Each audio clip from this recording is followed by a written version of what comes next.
Hello and welcome to Chapter 3. I know a lot of you are probably still working on the material from Chapter 2, maybe trying to get that test done, but I wanted to get this video out before the Section 3.1 homework is due. So all these problems are from Section 2.3, and we're talking about this limit definition of derivative, which is the, let's see, in this case we're dealing with g, so the limit definition is g prime of x, which is the derivative, is equal to the limit as delta x approaches 0 of g of x plus h, g of x plus delta x, excuse me, minus g of x all over delta x. Now, this one gives people problems sometimes just because the function is a constant function and it doesn't ever change. So no matter what you plug in for x, you're going to get negative 120. So in this case, g of x plus delta x isn't as difficult as other cases. This is just negative 120. So both g of x and g of x plus delta x are both negative 120. So when I plug them into this limit, I get the limit as delta x approaches 0 of negative 120 minus negative 120 all over delta x.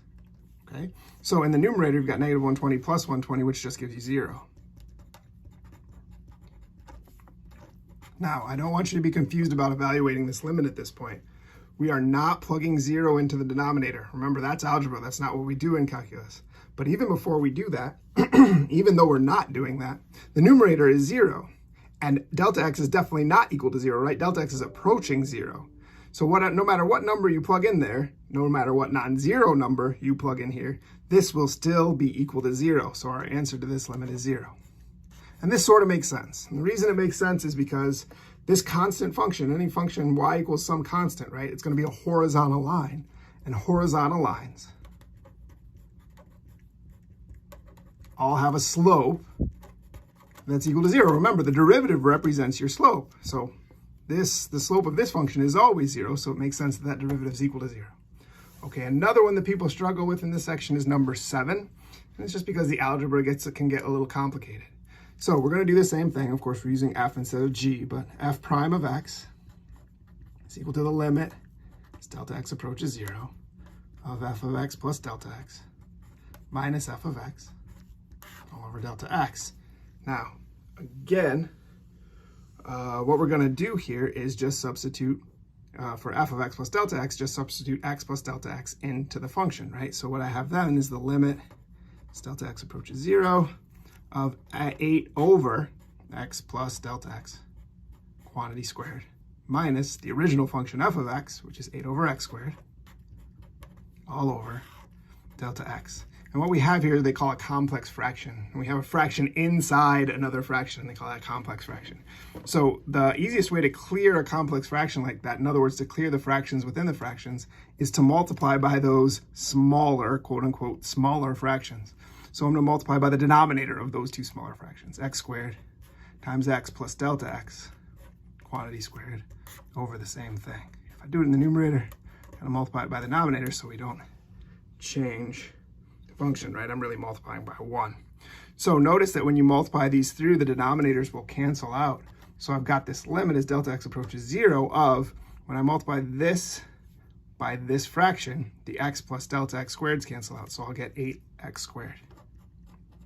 When I do this, the x squareds will cancel out, so I'll get minus 8 times the quantity x plus delta x quantity squared all over the denominator, right, which is the delta x times the x squared and times the x plus delta x quantity squared, right? The nice thing about that is now there's not fractions inside fractions anymore, and what I can do next is expand this out and multiply through by negative 8. I'm kind of going to do that on the side over here to save myself some room. So x plus delta x squared, keep in mind, is x squared plus 2x delta x plus delta x squared, right? I'm expanding this. I'm multiplying x plus delta x times itself, foiling it if you want. A lot of people use that, and multiplying that out, and I'd get this. Now, I have to multiply that by negative 8. So when I'm rewriting this limit, this x squared just stays the same. But this negative 8 is going to get distributed to all three of these terms. So it'll be minus 8x squared minus 16x delta x minus 8 delta x squared all over my whole denominator, delta x times x squared times x plus delta x quantity squared. Now notice while you're doing this that these two terms then will cancel out. And I'm going to factor out what's in common in both of these terms in the numerator. So I've got the limit, delta x approaches 0, of I'm going to take a negative 8 out and a delta x out, right? If I do that, this term will only be left with a 2 and an x, right? Negative 8 times 2 to get the negative 16, and a factor of x that's in here that I didn't factor out. This one, if I take a negative 8 out, I'll get a plus 1, and then just a delta x because I'm taking one of those out as well, right? All over my common denominator. I'm sorry, all over my denominator. Now, these will reduce, right? And because they reduce, now I can plug in 0 for delta x, right? The reason I couldn't plug in 0 for delta x in the very beginning here was because I'm getting a 0 in the denominator. But now, since that factor is canceled out, I can plug the 0 in. So I get negative 8 times, this will be 0, right? So this whole factor here is just 2x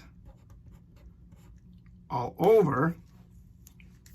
If you plug delta x down in the denominator, this will be 0. So this will really be x squared times another x squared, which is x to the 4th. Now, one of those two x factors will cancel.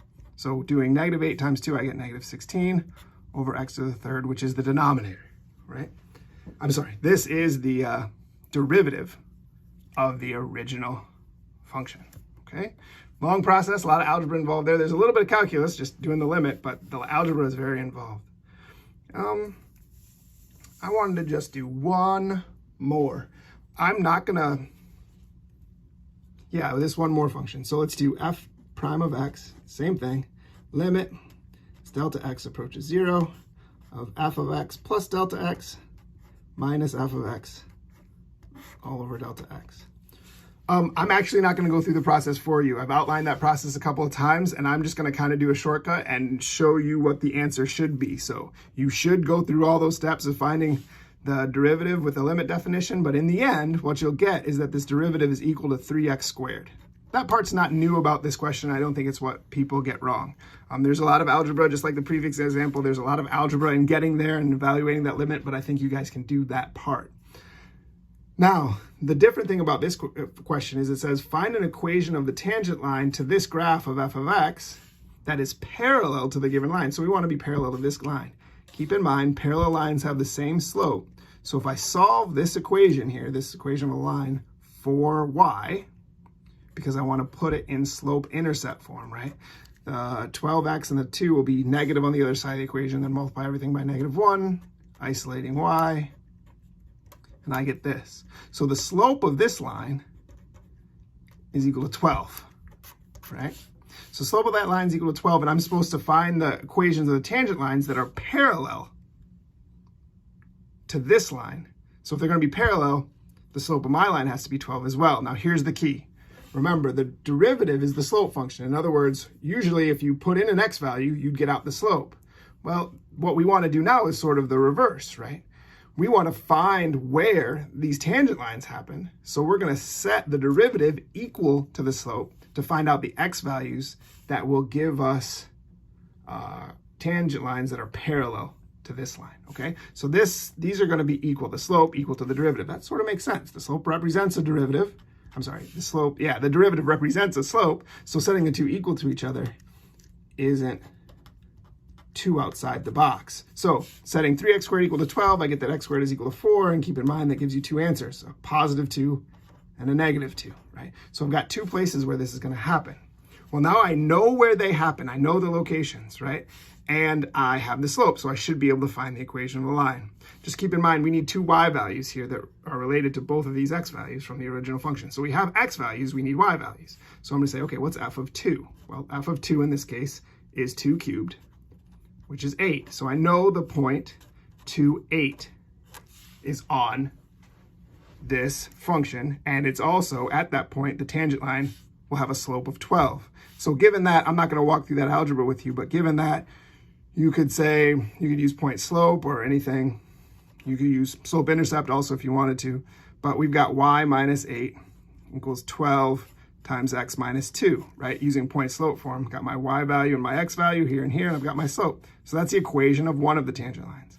Keep in mind there's another one when x is equal to 2. If you plug 2 into the original function again, you cube -2, you get -8, right?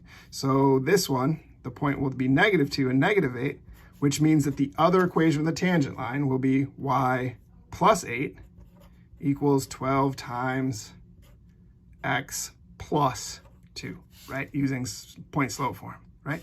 So there are two tangent lines. Now, for WebAssign, you might have to change these a little bit. You might have to solve for y. It might also ask you to put it in slope-intercept form. It just depends on what the answer blank looks like. I believe in this case it says y equals for both of them, like this, with a blank in there. So you would have to isolate y in order to put your answers in. But that's basic. You guys can do that part, and that's basically the strategy for solving that problem.